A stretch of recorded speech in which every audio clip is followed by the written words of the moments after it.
जय श्री कृष्ण। मैं SM कथूरिया आप सबका वैदिक प्रेडिक्ट में स्वागत करता हूं। आज फिर जो विषय लेके आए हैं वो साप्ताहिक राशिफल 9 मई से 15 मई तक। और ये सबसे पहली बात ये बता दूं कि ये चंद्र राशि पर आधारित है और ये बहुत ही जनरल होता है। आप या नाम राशि से देख सकते हैं या आपको अगर अपनी जन्म कुंडली में चंद्र की राशि का पता है तो उस हिसाब से देख सकते हैं। तो फिर भी अगर आपको लगता है कि कहीं कुछ त्रुटि है तो उसके लिए आप अपनी कुंडली का विश्लेषण करवा सकते हैं, क्योंकि वो बहुत ही फिर सटीक आता है। तो चलिए शुरू करते हैं मेष राशि से। मेष राशि के स्वामी है मंगल, जो कि एकादश भाव में गोचर कर रहे हैं शनि के साथ। इसका मतलब लाभ की स्थिति बनी हुई है, लेकिन आपकी राशि पर सूर्य और राहु का गोचर भी है और इस सप्ताह सूर्य और राहु बिल्कुल ही नज़दीक होंगे। तो इस बात का ख्याल रखिएगा कहीं भी कि आप अपने व्यवहार में या कहीं भी आप काम करते हैं कि ध्यानपूर्वक करें कि आप पर कोई लांछन ना आए। ये आपके लिए बहुत ही ज़रूरी होगा, क्योंकि कई गलतफहमियां हो सकती हैं। राहु कुछ ऐसी स्थिति पैदा करते हैं। और दूसरी बात यह है कि आप की जो वार्तालाप है, आप किसी से भी बात करते हैं उस पर भी खासा ध्यान दे के करें, ताकि आपके जो है रिश्ते किसी से ना बिगड़ें। तो कुल मिलाकर वैसे देखा जाए तो आपकी ग्रहों की स्थिति बहुत अच्छी है। गुरु और शुक्र का द्वादश भाव में योग भी एक आपको काफ़ी आध्यात्म की तरफ भी ले जाता है और बाकी संसारिक सुख सुविधाएं भी देता है। लेकिन सप्तम भाव में केतु होने से थोड़ी सी नेगेटिविटी आती है, जो कि आपके बाहरी रिश्तों में आ सकती है।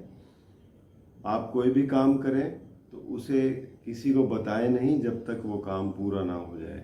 इन बातों का ध्यान रखेंगे तो आपके लिए समय अच्छा रहेगा। इसके अलावा अब आगे चलते हैं वृषभ राशि के लिए। वृषभ राशि के स्वामी शुक्र हैं, जो कि एकादश भाव में अपनी ऊंच की राशि में बैठे हैं। ये बहुत ही अच्छी स्थिति है। आपको धन लाभ की स्थिति मिल रही है, बहुत बढ़िया है। साथ ही में गुरु भी बैठे हैं, वो भी अपनी राशि में है। तो आपको बहुत ही लाभ की स्थिति मिल रही है। कार्य क्षेत्र से हो या कहीं से भी हो, आप इसमें काफ़ी अच्छा करेंगे। स्वास्थ्य भी ठीक रहेगा। हाँ, द्वादश भाव में सूर्य और राहु की युति होने से आपको थोड़ा सा अपनी जो है ईगो को संभाल कर रखना होगा कि किसी से जब बात करते हैं तो आप उसको विनम्रता से करेंगे तो आपके लिए बड़ा ही अच्छा रहेगा। और दशम भाव में मंगल और शनि की युति है, ये भी बहुत अच्छी है, क्योंकि मंगल बली हैं और शनि अपने घर में है। आपके लिए ये स्थितियां कार्य क्षेत्र में भी बहुत अच्छी हैं, ऊर्जा बनी रहेगी और आप आगे बढ़ के काम करेंगे। चंद्र अपना गोचर जो है वो तीसरे घर यानी कर्क राशि से शुरू कर रहे हैं। इनका गोचर भी अच्छा रहेगा अगले सप्ताह में, क्योंकि पहले ये तीसरे घर में है, चौथे में, पांचवें में, तीनों जगह इनके जो परिणाम हैं बहुत अच्छे मिलेंगे। यानी कि आप जो है सूझबूझ से काम करेंगे और अपने कामों को आगे बढ़ाते जाएंगे। मिथुन राशि की बात करें तो मिथुन राशि के लिए इनकी क्योंकि ढैया तो उतर चुकी है और बाकी शनि की स्थिति भी अच्छी है नवम भाव में। और मिथुन राशि के स्वामी जो हैं बुध हैं, जो कि द्वादश भाव में हैं और 10 तारीख को ये वक्री भी हो रहे हैं। तो वक्री ग्रह कुछ अलग ही परिणाम देते हैं। इस बात का थोड़ा आप ध्यान रखेंगे, क्योंकि स्वास्थ्य में दिक्कत दे सकते हैं। खाने पीने का ज़रूर ध्यान रखें। अपनी जो कम्युनिकेशन है, स्पीच है, उस पर भी आपको ज़्यादा ध्यान देना पड़ेगा। और जो भी आप कार्य करें या कोई डॉक्यूमेंट साइन करें, उसे आप अच्छी तरह से पढ़ लें और फोकस लगाकर उसको पूरा करें, ताकि उसमें कोई त्रुटि ना हो जिससे आपको कोई नुकसान की स्थिति बने, क्योंकि ग्रहों की दशा कुछ ऐसी ही बता रही है। और आपके कार्य क्षेत्र में हालांकि देखा जाए तो गुरु शुक्र की युति है, और यहाँ पर आपको काफ़ी अच्छा वातावरण मिलेगा। आपको सीनियर से भी मदद मिलेगी, महिलाओं से भी मदद मिलेगी, और आप अपने कार्य जो है बड़ी निपुणता से कर पाएंगे। भाग्य भी आपका साथ दे रहा है, तो कुल मिलाकर आपके लिए भी स्थिति बहुत अच्छी बनी हुई है। कर्क राशि की बात करें तो कर्क राशि के लिए उनके शनि की ढैया चालू हो गई है, अष्टम भाव में शनि है।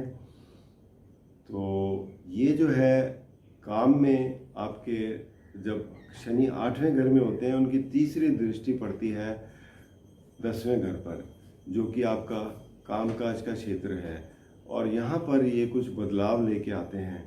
अब वो आपकी पोजीशन में हो सकता है, कहीं आपकी ड्यूटीज़ में हो सकता है, या कई बार तो ये जॉब चेंज भी करवा देते हैं। तो इस तरीके के परिणाम देते हैं। बाकी जहाँ तक कर्क राशि वालों के लिए राशि स्वामी है चंद्र, इनका गोचर अपनी राशि से ही शुरू हो रहा है, और पहले दिन ये क्योंकि 2.25 दिन रहते हैं अपनी राशि में, अच्छे परिणाम देंगे दूसरे घर में और तीसरे घर में। तो आपके लिए ये गोचर बहुत ही अच्छा है। और हाँ, अष्टम भाव में मंगल और शनि की युति होने से आपको ड्राइविंग में थोड़ा ध्यान रखना पड़ेगा, क्योंकि आपके अगर मंगल शनि दोनों 8वें घर में कुछ इस तरीके के परिणाम देते हैं कि आप किसी दुर्घटना में ना अपने आप को इन्वॉल्व करें। थोड़ा ध्यान रख के चलेंगे तो आपके लिए बहुत अच्छा होगा।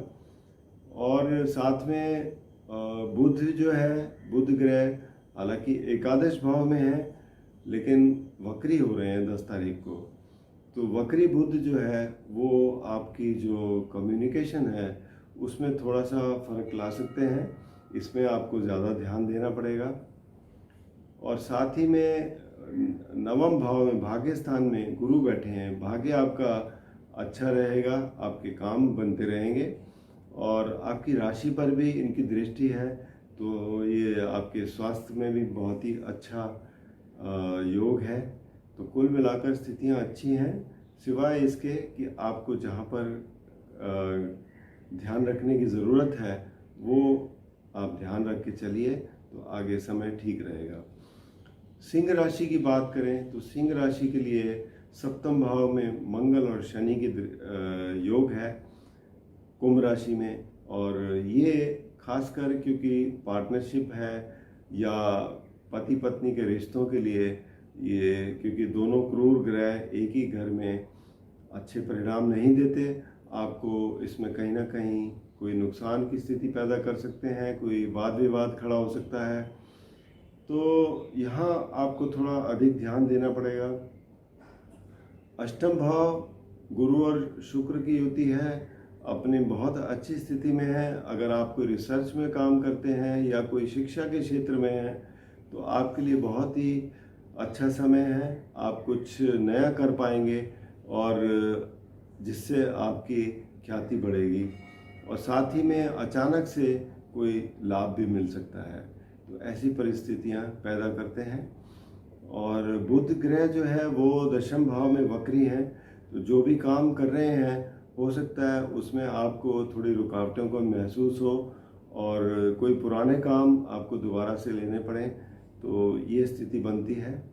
बाकी लाभ के लिए जो है, धन लाभ के लिए, क्योंकि बुध वक्री हैं तो वक्री ग्रह थोड़ी सी रुकावटें ज़रूर देंगे, लेकिन ऐसा भी है कि आपकी कोई पहले की कोई पेमेंट कोई रुकी हुई हो तो वो भी आपको मिल सकती है।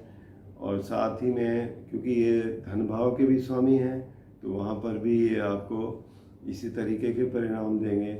और सूर्य की जो राशि स्वामी हैं वो बैठे हैं मेष राशि में राहु के साथ, तो आप अपनी ईगो पर थोड़ा ध्यान दें, क्योंकि राहु के साथ ये है कि आप पर कोई ऐसा लांछन ना लगे, कोई अपयश ना मिले कि आपको उसको शर्मिंदगी हो।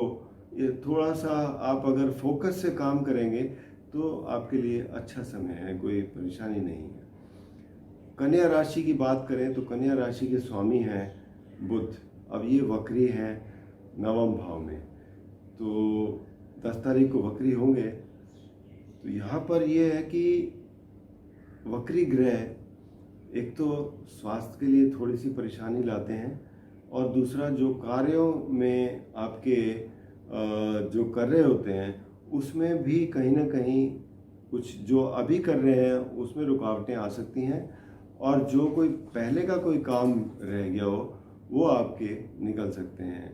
तो इसी तरीके से भाग्य स्थान में है तो भाग्य भी आपका इसी तरीके से साथ देगा। और कार्यक्षेत्र के भी स्वामी हैं, तो कार्यक्षेत्र में भी आपको थोड़ा फोकस करके चलना पड़ेगा। आपको जो अपने सहपाठियों से वार्तालाप जो करें उसमें ध्यानपूर्वक करें कि आपकी जो बात है वो सही पहुंच रही है और उसको आगे अच्छी तरह से इम्प्लीमेंट किया जा रहा है। तो ये सब चीज़ें हैं जो आपको ध्यान रखने वाली हैं। छठे भाव में मंगल और शनि की युति है। अब छठा भाव जो है रोग रिपु ऋण का है, और यहाँ पर क्रूर ग्रहों की जो युति है वो आपके लिए फायदे वाली है, और आपके लिए आपको दुश्मनों पर आप अपनी विजय प्राप्त कर सकेंगे और आपको कोई परेशानी नहीं आएगी इस बात के लिए। और सप्तम भाव जो कि जहाँ पर गुरु और शुक्र बैठे हैं, ये भी बहुत अच्छी स्थिति है पार्टनरशिप के लिए। कोई नई पार्टनरशिप में भी आप एंटर हो सकते हैं, और आप जो रिश्ते हैं वो भी आपके बहुत ही मधुर रहेंगे। अगर कोई लंबी यात्रा पे जाते हैं वो भी आपकी बड़ी फलदायक रहेगी। तो कुल मिलाकर आपके लिए भी बहुत अच्छे परिणाम हैं। अब बात करें तुला राशि की, तो तुला राशि के लिए सप्तम भाव में सूर्य और राहु की युति है। अब ये आपके रिश्तों के लिए अच्छी स्थिति नहीं है, चाहे वो पति पत्नी के हों, व्यवसाय के हों, पार्टनरशिप वगैरह के हों, या कहीं किसी से भी हों। तो आपको थोड़ा सा यहाँ पर ध्यानपूर्वक चलना पड़ेगा, फोकस बढ़ा के चलना पड़ेगा। हालांकि राशि स्वामी बहुत अच्छे बैठे हैं छठे भाव में गुरु के साथ, आपको प्रोटेक्शन ज़रूर मिलेगी, लेकिन फिर भी अगर आप थोड़ा ध्यान रख के चलते हैं तो स्थितियाँ आपके लिए अनुकूल हो जाती हैं। तो ये आपके लिए स्थिति बनेगी, क्योंकि ये जो ग्रहों की स्थिति है ये अपने आप में ही स्थिति पैदा करते हैं इस तरीके की कि कहीं ना कहीं कुछ आपकी वार्तालाप या कहीं आर्गुमेंट हो जाए और उससे स्थिति बिगड़ने की स्थिति होती है। लेकिन आपके जब पता है कि ऐसी स्थिति है तो आप उसको संभालने में सक्षम हो जाते हैं। इसी ये राशिफल से यही फायदे होते हैं। तो इसके अलावा जो है बुध ग्रह की जो स्थिति है वो अष्टम भाव में है, वक्री है। तो आपके क्योंकि बुध जो है वो आपके भाग्यस्थान के मालिक हैं और अष्टम भाव में वक्री हैं, तो थोड़ा यहाँ पर आपका भाग्य भी रुकावटें डाल सकता है, कमज़ोर है। तो इन बातों का ध्यान रखिए। तो ये स्थिति है। बाकी आपके लिए ठीक है, क्योंकि शुक्र की स्थिति अच्छी है तो आपको बाकी जगह से परिणाम अच्छे ही मिलेंगे। कार्यक्षेत्र में भी आपका बोलबाला रहेगा, क्योंकि गुरु की वहाँ पर दृष्टि पड़ रही है और धन भाव पर भी दृष्टि है, तो आप धन के मामले में भी कोई ज़्यादा परेशानी नहीं होगी आपको। हाँ, पंचम भाव में शनि और मंगल की युति है। यहाँ पर क्योंकि ये भाव ऐसा है, एजुकेशन का है, बच्चों का है, और यहाँ क्रूर ग्रह की स्थिति मानसिक तनाव पैदा करती है।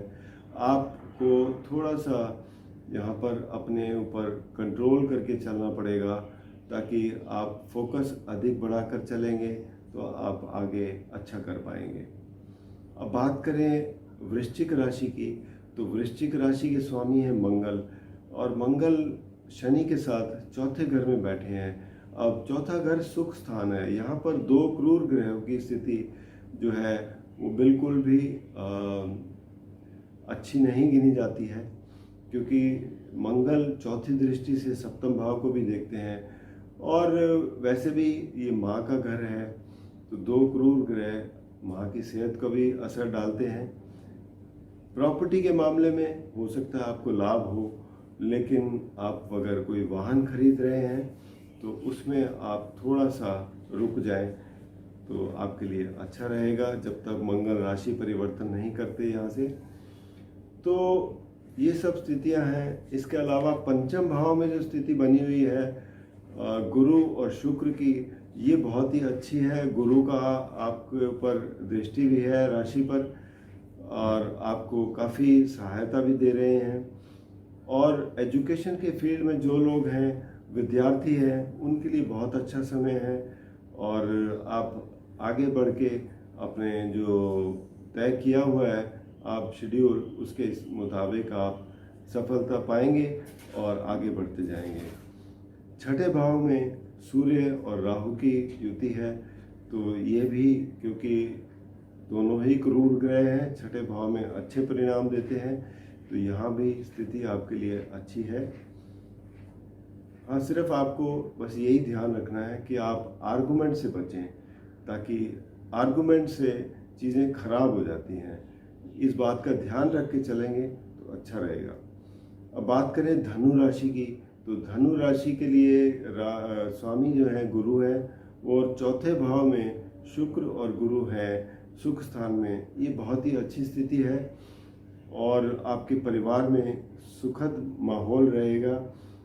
आप कोई ऐसा कार्यक्रम भी आयोजित कर सकते हैं जिसमें घर पे रिश्तेदारों को और मित्रों को बुलाकर और आप मौज मस्ती करें और एंजॉय कर सकें। माँ की सेहत भी ठीक रहेगी। प्रॉपर्टी और व्हीकल के मामले में भी आप आगे बढ़ के काम कर सकते हैं, लाभ मिलेगा। तीसरे घर में शनि और मंगल की युति है। अब तीसरे घर में शनि मंगल ये भी बहुत अच्छे लाभ देते हैं। तो कुल मिलाकर देखा जाए तो आप बहुत ही हिम्मत से आगे बढ़ पाएंगे। कार्य क्षेत्र में भी आपको फायदा मिलेगा।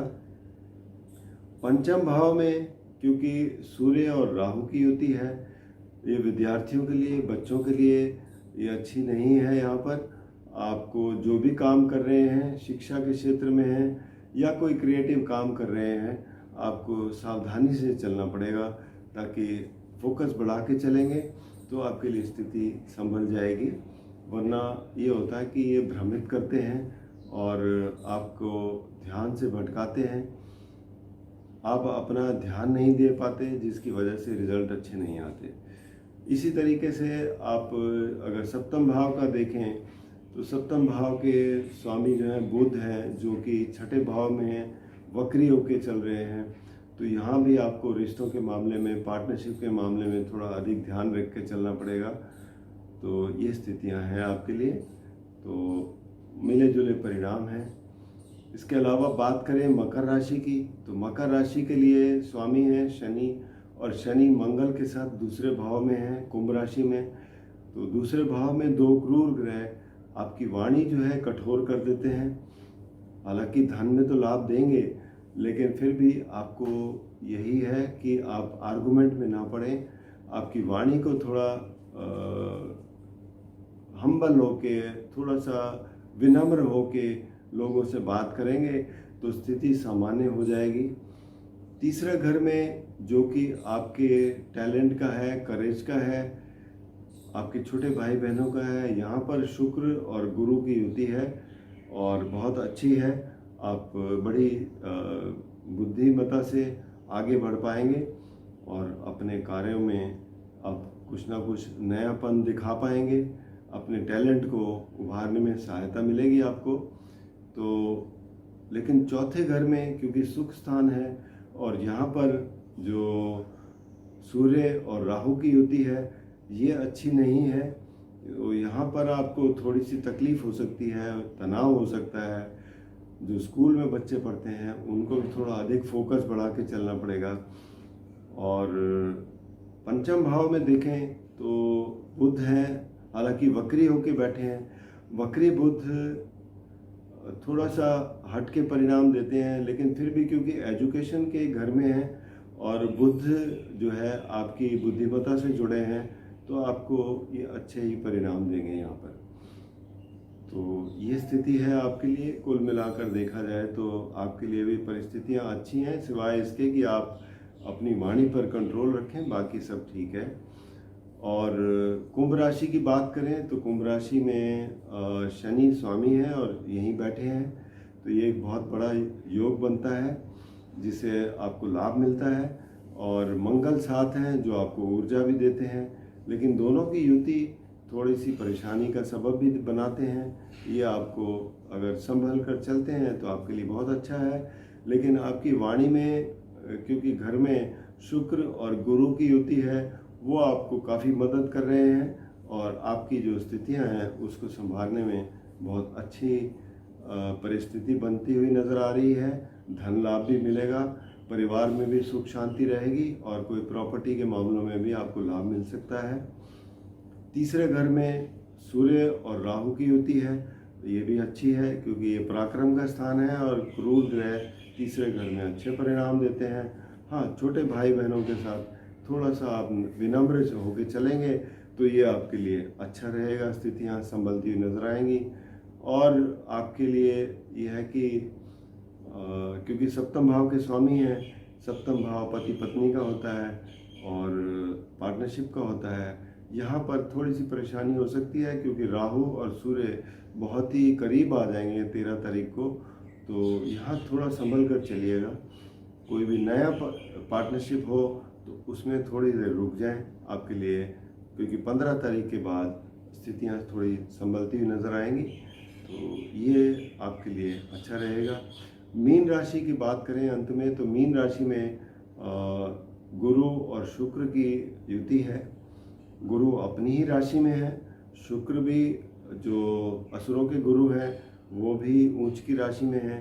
हालांकि मीन राशि के लिए शुक्र जो है तीसरे और आठवें घर के स्वामी होते हुए यहाँ पर लग्न आपकी राशि लग्न में बैठे हैं, तो यहाँ थोड़ा सा नकारात्मकता ज़रूर लेके आते हैं, कामों में कोई रुकावट भी ला रहे हैं। हालांकि गुरु एक तरफ आपको सहायता कर रहे हैं, लेकिन शुक्र जो है वो क्योंकि आठवें घर के स्वामी होते हुए थोड़ी परेशानी का भी सबब पैदा कर रहे हैं।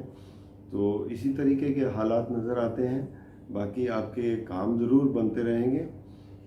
और द्वादश भाव में सूर्य और मंगल की युति है, ये भी जो है, हालांकि शनि तो अच्छे ही माने जाएंगे आपके जो खर्चों पर नियंत्रण करने में, लेकिन मंगल की युति जो है वो आपके कार्य क्षेत्र में कोई ना कोई बदलाव लेके आ सकती है, कोई आपके जो है खर्चे बढ़ा सकती है।